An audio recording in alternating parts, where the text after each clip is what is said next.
ari rwinshi cyane ariko ni mu rusaku Ke John wiriwe narwangaramo gake yego mwiriwe mu rusaku kubera iki aho ngaho nta discipline haba taje kujya ngo nitarure mageragere haba etage nandi kaize ni kandi kaize nawe nyine nakabari ndabaza ko umucamanza yavuze ko ugomba guhita ufatwa ari mu Rwanda man buretse gato yego buretse gato tugende gato Ke John wiriwe Godfather Ke John ko uravuga uri keze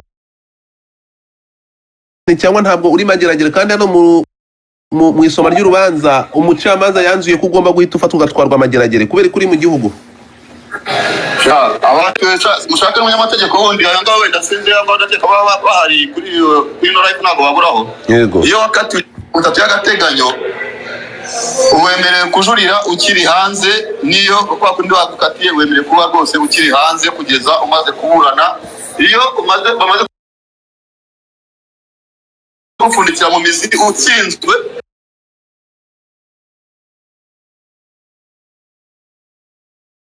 nibwo bakumanura ariko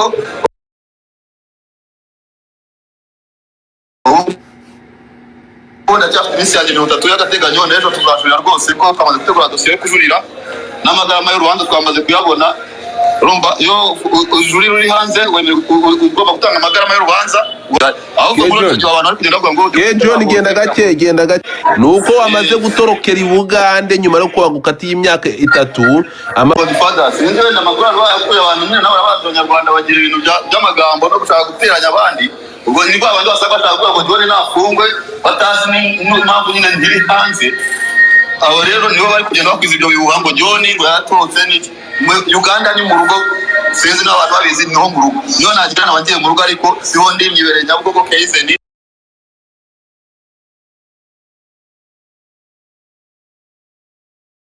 nushaka za ndebe niho ni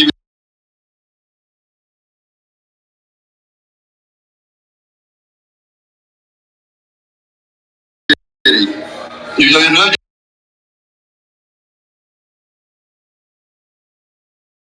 agateganyo nifitiye bagiye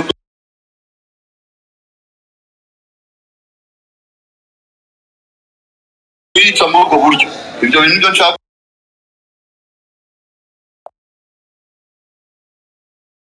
kugira ngo rwose Rwanda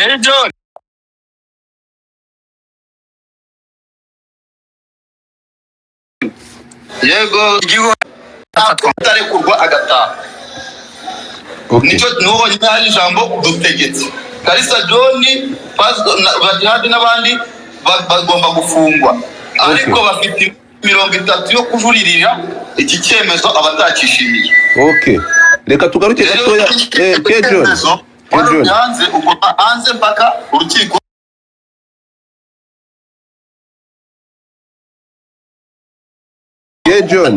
Ke John wowe isomwa ry'urubanza cyangwa imyanzuro yafashwe n'urubanza ngewe ndabizi ko wagiye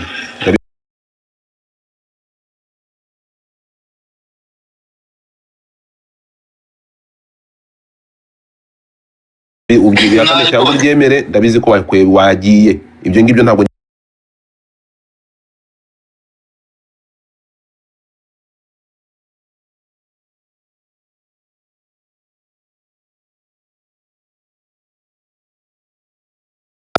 video call anyereka ko ari Kaize ibyo urabikora nyuma nzi ko bitakunda leta nza mutangira ubuhamya arabikora nyuma yaha ngarabiguhamagara umva ngubwire bwana Ke John wakiriye gute ibi ngibi nimara kwaza kino kibazo leta bikorera kwa Uswakimu wakiriye gute kino kibazo leta bikorera kwa Uswakimu wakiriye gute uhita ubikora umuhamagare kuri video call wakiriye gute isomwa ry'urubanza ugakatirwa imyaka 3 nk'umuntu wacishije amaso mu byaha ushinjwa wasanze ushinjwe iki wakiriye gute isomwa ry'urubanza nakubeshye nubwo nazi by'amategeko cyane ariko nje byaranseteje ni ukuri kw'Imana no biracyansetsa nkibona ngo John urumva gihe bwa mbere ndegwa ngo narezwe ko Pazo yampaye video ngo nicyo kintu naregwaga yego bakoresha basanga iyo video Pazo ntawe yampaye yego bya cyber biracukumbura bisanga video nayihawe n'umuntu witwa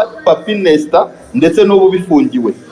Ego Bakora iperereza basanga telefone ya K John ntabwo yigeze ivamo video cyangwa se ikindi kintu kijyanye na video ngo kijye kwande ku wundi muntu. ahangaha hagarara gato, ahangaha muri rubanza turagaragara hano umuntu bita Papa Cyangwe. Uyu ni umuhanzi nyarwanda. Papa Cyangwe yagusa wamuhaye screenshot. Reka ibyo bya Papa Cyangwe mbivugaho nabivugagaho mu rubanza wenda abantu ntabwo bajya babisobanura cyangwa byandikeho.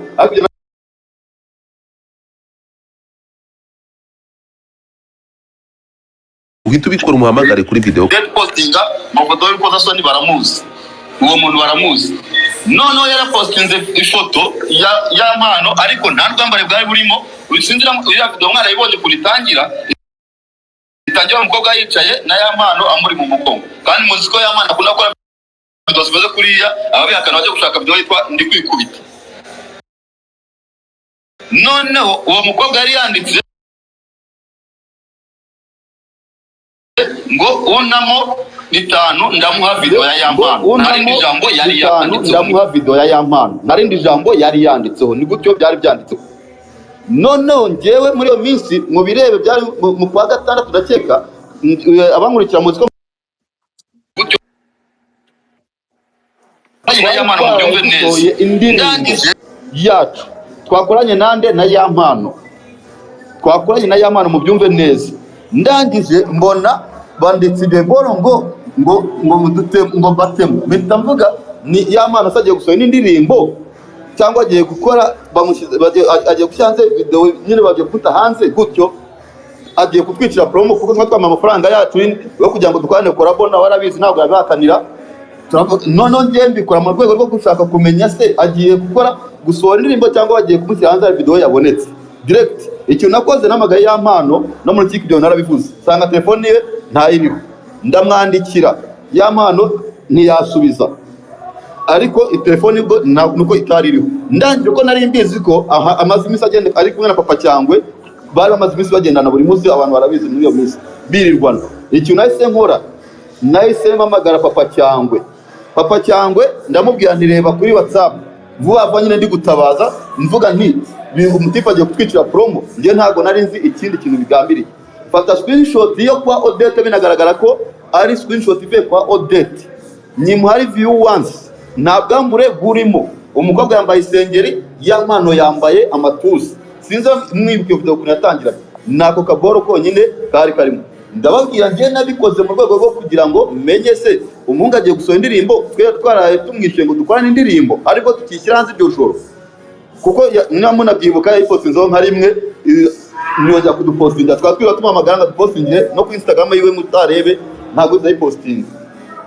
Noneho ibyo turabisimbuka ngiye kumva baravuze ati John araregwa ngo kuba yarafashe video ngo kuba yarasabye video ngo bigize icyaha akayihabwa bigize icyaha. Ibyo bintu rero nibyo byancanze ndavuga niba abanyarwanda sinzi tu ni ukuvuga ngo mu rubanza urashinjwa kuba warasabye video ntigiye gufungisha imyaka 3. Nusoma ikintu kifuza kiri ku ngingo ya 47 cyanditse ngo K John arashinjwa ko yasabye video akayihabwa ngo kuba telefone ngo video yavuye muri telefone ikajya muri telefone ye bigize icyaha. Ngaho ibaza kandi icyaha ubundi ni ugukwirakwiza video nicyo twaregwaga abasakaje video ya yampano nicyo cyaha twaregwaga. Rero nkibaza ibyo bintu byo kuvuga ngo narasabye ndahabwa bihindutse icyaha gute? Icyaha nari kuba narayikoze iki narayikwirakwije. Noneho binongera ngiye nababwiye ni gusaba iyo video nayisabye nk'umuntu ufite ikinyamakuru cyitwa Kigali Hit twandika inkuru za entertainment zijyanye n'abahanzi ariko ngewe n'abanyibona iyo video ya yampano nyabwana perezida w'urukiko nako navuze ntabwo iyo nkuru nigeze nyikora nanjye ubwanjye naguye mu kantu. Kandi koko niko byagenze mujye kuri Kigali Hit mwandikemo ngo yampano murasanga nta nkuru ya yampano ijyanye n'ibyo bintu iri kuri website yacu. Bwana K John ni iminsi 30 iregereje. Nyuma y'ubujurire witeguye kujya kurangiza igihano cy'imyaka 3 wakatiwe n'ubutabera? Yewe rwose nditari nditeguye icyaba cyose nzacyakira. ahangaha urumva ikibazo cyose uzacyakira, bivuze ko ubujurire nibutaba uritegura kujya kuryozwa ibyo wakoze. none se kari ubutabera ugomba kubwubahiriza. Aha, Osokim, ngibyo bya K-John. Osokim mpamagarira K-John niba ntacyo bigutwaye. Okay, sawa. Gusa K-John nshimishwe n'ukuntu afite morale. Arayifite kuko yamaze gutoro. K-John yaratorotse. We muhamagare. Ako si ibyo bintu byo gutoka byari kwibandaho cyane. Umva K-John. Reka tubandwe habona, reka nguhamagare kuri WhatsApp. Muhamagare.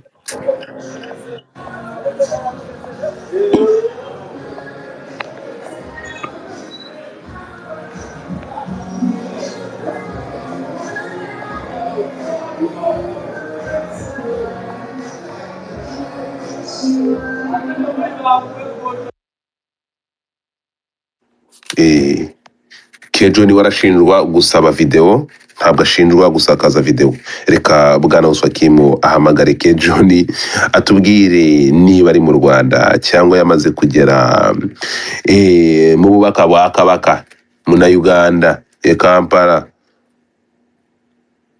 Reka turebe, reka nzagaruke. Umuhungu yarakarenze kera. K-John uramukinisha. K-John yarayobye. So ntabwo ngenda apfa gukuruduka ngo nkore inkuru nuko mafite amakuru, niyo makuru nari mfite. K-John reka twumve icyo bibaza kubitubwira. Reka Osokim agaruke. Arakaye gazi mutapinge screen kuri TikTok. Tapping mukore abantu hafi 900 mu nkorere muri gift gallery. Ubibashye muri gift gallery yavanemo akantavanamo kugira ngo pano ibe active. Mureke twumve K-John ahandari. Ngayo nguko ibya K-John nakasa mutwe, ibya K-John byambereye agahoma munwa. K-John yabyitegereje. K-John ati nukuri ntabwo ngiyewe numva uburyo ngomba gukatirwa imyaka 3 kuko umuntu yaramusabye video. Nari maze kubabwira mu kanya amakuru ari kungeraho Mbona ari abantu bagomba gufungwa. Ese ko tuheruka bari mu iperereza ry'uwashakaje video wa mbere, iyi video yageze hanze ite? Ninde wayishyize hanze? Hagati ya mpano n'abantu bafite access kuri telefone ye ko tabuzemo umuntu numwe. Ibi bintu birimo amayira matagatifu. Hanyuma hagafatwa K-John, hagafungwa K-John, agakatirwa K-John ngo kuko yahawe video. Iyi video ko yazengurutse isi yose, iyi video kuri ku isi hose, none umuntu wese wakiriye iriya video azafungwa. Uyu muntu wese, umuntu wakiriye video wese azafungwa. Hanyuma tugaruke kuri ba Jihad. Amakuru mfite ntabwo Jihad ari kuzirira video ya Yampano. Jihad yibasiye umukobwa bita Mutesi Jolly. Yaramwibasiye. Kejo. Oui. Ntabwo rusako rwo mu Rwanda gakubitwa n'inkuba. Ambaye. Osokim umaze kumuvugisha? Yego namweretse. Ubwo se koko iyo mbara kubeshya sima mubwirane Osokim nyamuneka shyira bimiyaga. Okay, Osokim. Yego. K-John aranyeretse nabonaga amabara n'amatara nk'ijyanye Bugogo. Na Osokim ntukoresha amarangamutima, ntabwo umugabo ari mu Rwanda. Komeza ubwire. Anje nibyo mubwiye iyo mbara ari umuntu ushaka kumubeshya mbamubwiye nti mvugira. Yego. Oya, umva mubwire, reka mubwire indi test tugiye gukora. Yego. K-John naduha abantu nka 3 bari kumwe nawe aho kuri bisi. Naguha umuntu umwe uvuga ikinyarwanda. Bivuze ngo ibimenyetso agwaye ntabwo byemeye. Ngiye ndashaka kugira ngo abantu bakuvuge ibihuha. Mbonye hano handitse Arada Nyabugogo ariko ntabwo mazi. None ngurashaka ngo umuntu uvuga ikinyarwanda ahubwo tamurafite. Ntawe uhari. Ntawe. K-John ari Kampala. Ariko uburenganzira bwe yagenda akanagaruka. Kugishiza uno muntu umubwira ahantu uti.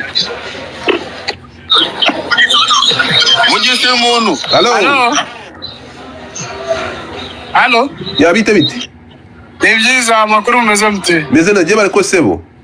Oya turi Nyabugogo twebwe ntago tuvuga uruganda. Wamwumvise ko bizire cyo. Turi Nyabugogo ntago tuvuga uruganda. Rero cha ibintu bari kwashiramo rero yo ibora sinamwe muri gushaka. Okay. So it's okay. Ngayo nguko. Kia John, niki icyifuzo cyawe niki usaba nyuma yuko uru rubanza ku makuru ufite byagutunguye? Icyo nsaba njyewe Bitanagushengura. Wabyakiye gute? Icyifuzo cyawe niki? Urasaba iki? icyo njyewe nisabira, urabona ko byo kujya mu bujurire, nyamuneka abacamanza mushyiremo ubumuntu ndetse munashyiremo amategeko afatika yerekeye kabisa ibyo ndi kuregwa n'ibyo gushinga. Ibi bintu njyewe ndi kwaza narekuye mu amategeko afatika yerekeye kabisa ibyo ndi kuregwa n'ibyo gushinga. Ibi bintu njyewe ndi kwaza narekuye mu rw'ibanze narekuye babona ko nta kibazo. Icyo cyaha mbere cyo twaregwaga, icyo kindi kije gute kuko icyo kuvuga ngo narasabye ndahabwa, kandi icyaha cyari kuba wenda narasabye nahabwa nanjye ngatanga, ariko basanze ntanga narahawe gusa. Icyo cyaha rero ndasaba ko ahanganura imyaka 3 ni myinshi bro. Imyaka 3. Okay, John, imyaka 3 ni myinshi. Bamwe mu banyamategeko babashije kugira igitekerezo batanga kuri iki cyaha, kuri iki kibazo cyawe, bati John ubugwari nikosa yakora nuko yahunga gatoroka ntafungwe imyaka 3 kandi yakaba yakora imyaka 3 agakomeza kuba mu gihugu.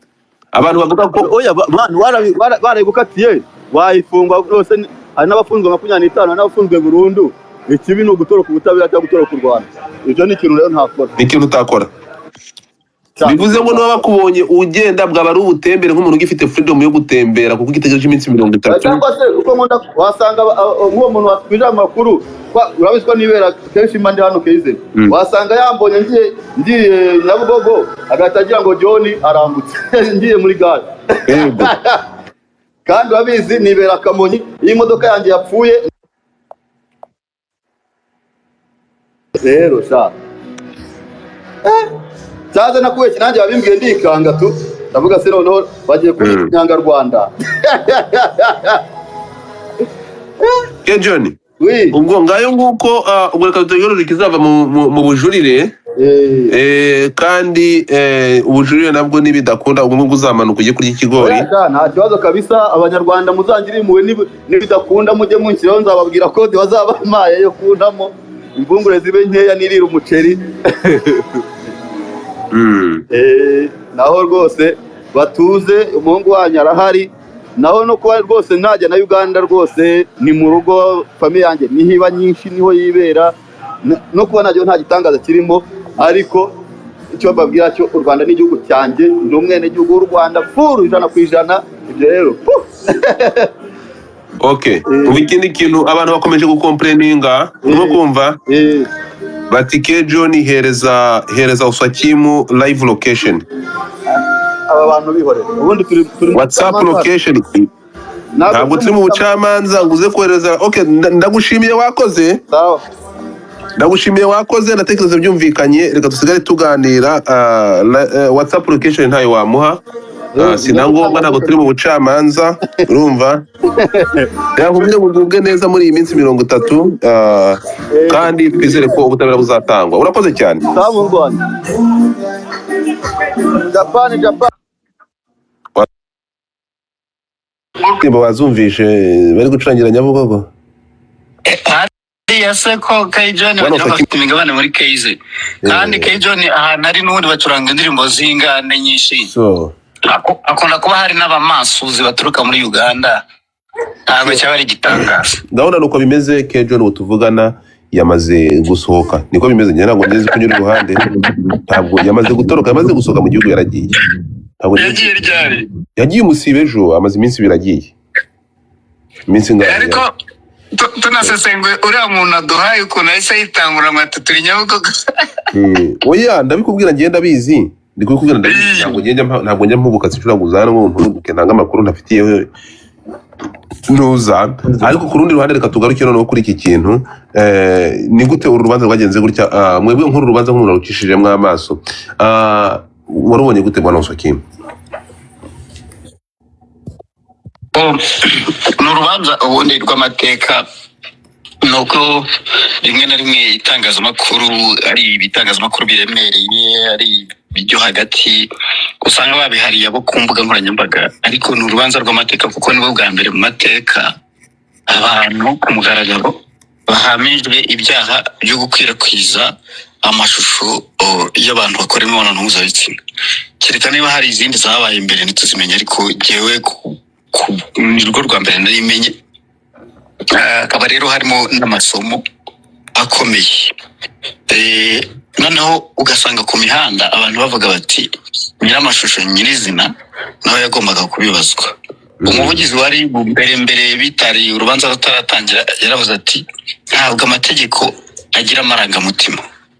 Niba ibintu byanditse gutya ko kwifata amashusho y'urukozasoni, bataranditse ko kwifata amashusho y'urukozasoni ari icyaha, ubwo ntabwo wayifashe agomba kubibazwa.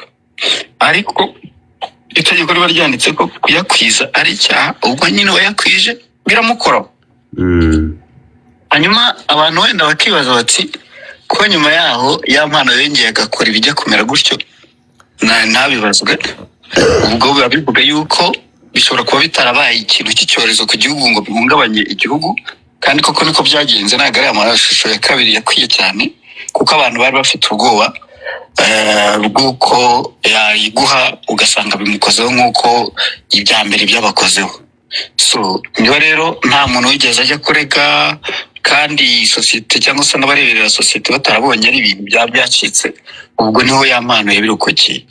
Aba rero bahamijwe ibingibi, ntekereza yuko baba bagizweho ingaruka no kuba aribwo bwa mbere byari bibaye. Iyo hari nk'abandi ba mbere byaba byarabayeho bakabihanirwa, ba Jihad bande ntabwo biba byabagendekeye gutya. Ikindi nakomozaho ni biri irimo kuvuga Jihad yaba azira ari byo, bariya bagenzi be nabo ntabwo bahamwa ngo bafunge imyaka 3. Ubwo se baba babaye ba pare cyangwa ba marene wo guherekeza Jihad ugomba guhanirwa ibindi bitanditse. Ariya ntabwo twemeranyije Godfather, ntabwo twemeranyije kuri biriya by'uko yaba yarazize byagiye atangaza kuri Miss Jolly. Gusa we yagiye agira imigisha myinshi yo gutumizwa n'inzego zibishinzwe kugira ngo bamuhanure, bamubwire bati dore urimo kurenga, dore ibi bigize icyaha kiniki, ushobora kwisanga wakoze icyaha. We yagiye agira umugisha wo guhamagarwa kenshi kugira ngo ahabwe impanuro n'ababishinzwe. Ariko nanone buriya nk'uko nigeze kukubwira, microphone hari igihe umuntu ayigirira addiction. So biba bisaba rero, sinzi niba imbaraga zikoreshwa n'inzego ubona zihagije kugira ngo bagarure abantu ku murongo. Ubukangurambaga bukorwa ntabwo buhagije ku bwanjye.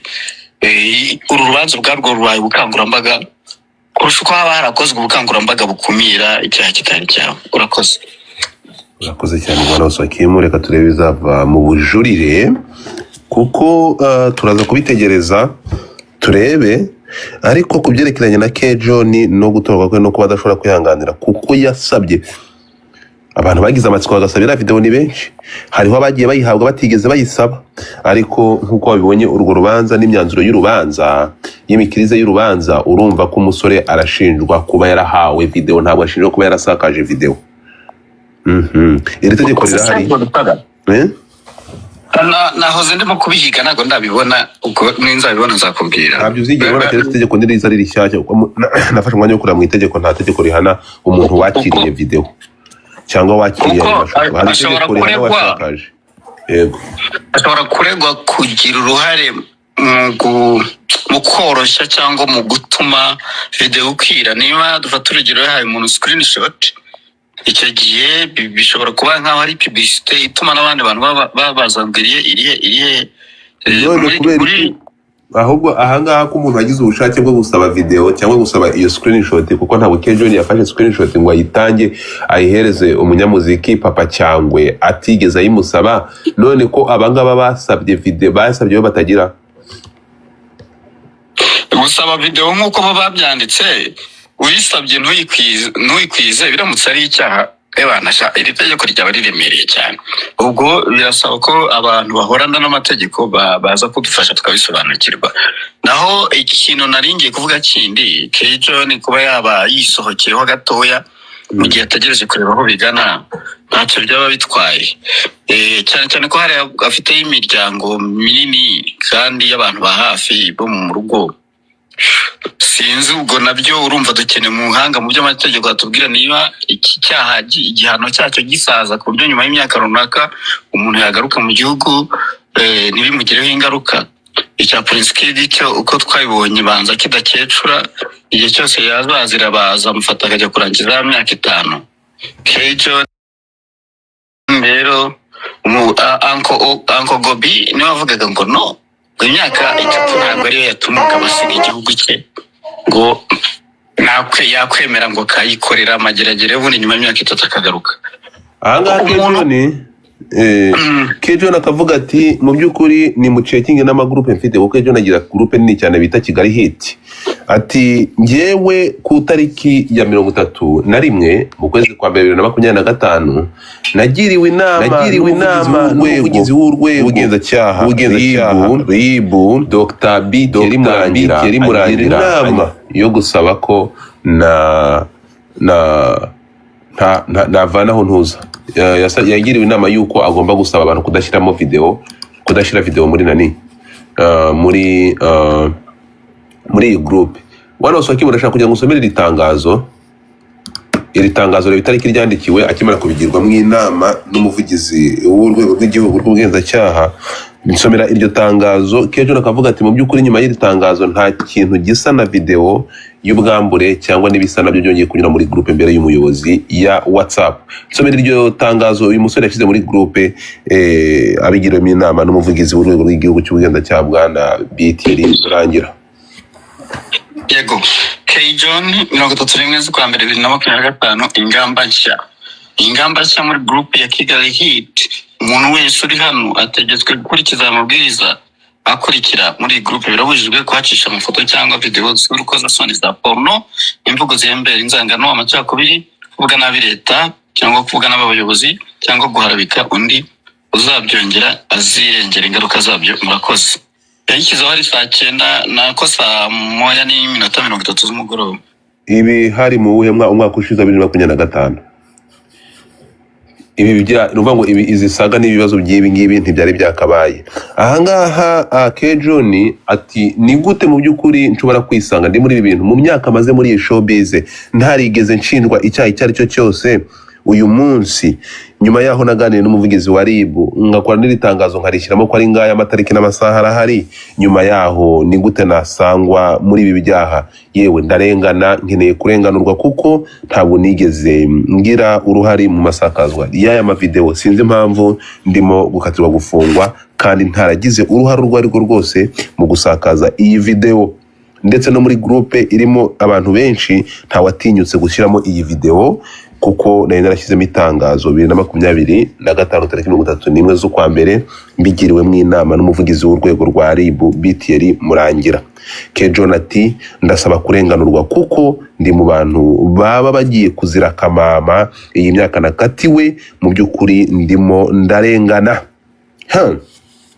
Ngaya nguko ati niryari ntabwo nari nzi ko nta n'itegeko rihari rihana umuntu wakiriye ubutumwa bwabo buharabika cyangwa ubudaharabika. Ese wowe umyitegereze yawe nk'umuntu usomye ibi bintu, Kejon ahangaha yaba afite ukuri ko gutakamba avuga ko arimo kurenganwa atakaba yakatirwa iyi myaka kubera guhabwa video na Nesta byonyine? Wanasakima urabona urubanza ni nkaho rutari rwapfundikirwa ntago ruraba itegeko. Mu biganiro turimo gukorera ngaha bisaba kwigengesera.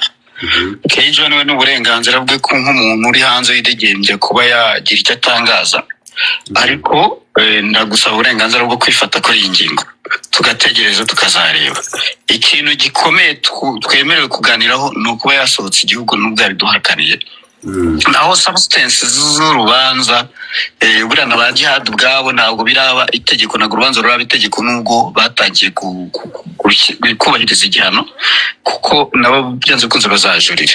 Ikindi wenda abantu bakunda kuvuga baravuga bati amezi 3 kuri dosiye nk'ingiyi mu by'ukuri igendeye ku bintu bitahungabanyije ituze ry'igihugu, nta muntu wapfuye, ntaki gusibye kuba byangiza urubyiruko, byangiza abana, bashobora no kugenda bakwitwara neza bamaramo nk'imyaka 2 cyangwa 1 n'igice cyangwa se 1 gusa bagataha.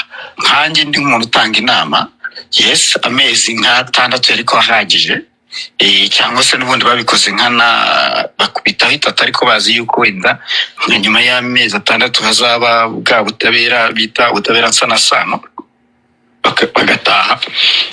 Ntekereza ko bagaruka barikosoye. Naho ibi bintu ntabwo byari bisanzwe. Hari izindi manza usanga biremereye, abantu bafite imitungo yabo yagiye, ari abantu baba wenda bavuga bati jewe hari byanakorewe kiraremereye cyane, ariko kubera ari bari urubanza rw'abantu b'amazina azwi usanga bagira n'umugisha imanza zabo zikihutishwa. Bagiye bakitwara neza. Ntekereza ko iriya myaka itatu yose batazayikora, bashobora gukora nk'icya kabiri, hanyuma mo hagati y'agakora ikintu by'ibyo bita ngo nuza mu butabera nsanasano. Yego icyaha cyakorewe sosiyete, ariko nanone ntabwo iki kintu ari cyo gutuma amagereza yuzura cyane. Amezi make yaba ahagije kugira ngo isomo ribe ritambutse kugira ngo isomo ribe ritambutse. Yewe rero mu myitegerereze amezi make yaba ahagije kugira ngo isomo ribe ritambutse kugira ngo isomo ribe ritambutse. Yewe rero mu myitegerereze yanjye n'imikatire y'uru rubanza nuko yaba Jihad, nukuri ko Imana Jihad we ntabwo nibuze kubinyira uruhande. Ngiye nibajije impamvu muri aba bantu bose nta bakatiwe, ngiye nkimara kubibona